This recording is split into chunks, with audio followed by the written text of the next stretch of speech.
as we speak, overseas, tens of thousands of American troops are in harm's way in Iraq, in Afghanistan, and there's the potential of conflict between the United States and Iran. Whether you're for the war or against the war, frankly speaking, is irrelevant. The bottom line is Americans are in harm's way. Perhaps the most remarkable development is that more and more Christians are now voicing support for a two-state solution in Israel. There are strong voices and good arguments on both sides of the issue.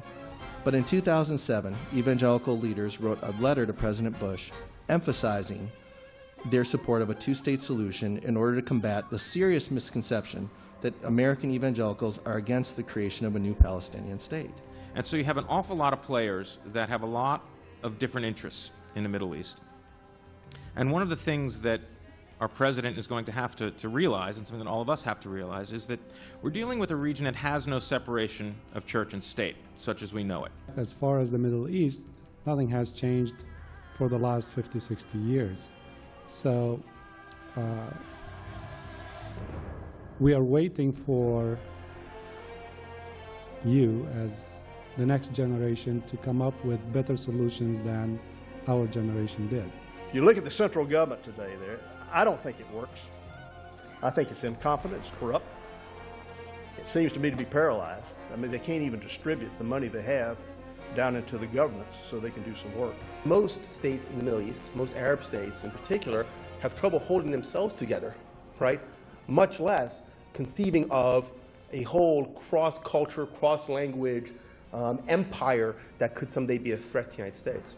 Pakistan is, the epicenter of the most dangerous corner in the world. Terrorism, nuclear weapons, narcotics, dictators, failed state, they all come together.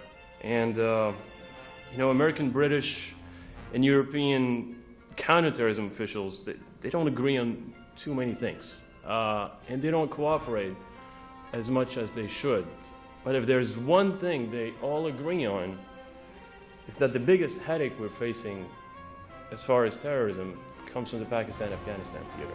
A number of the countries that they mentioned, I've spent quite a bit of time in Yemen, and I know that it's a very real problem in the country of Yemen, where there is broad-based networks within society that are generally supportive of what people within Al-Qaeda think in terms of their anti-American hostility. There is a debate going on in Iraq about the future.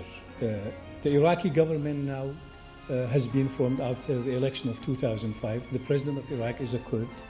There are ministers in important positions in Baghdad. Deputy Prime Minister, Foreign Minister are Kurds.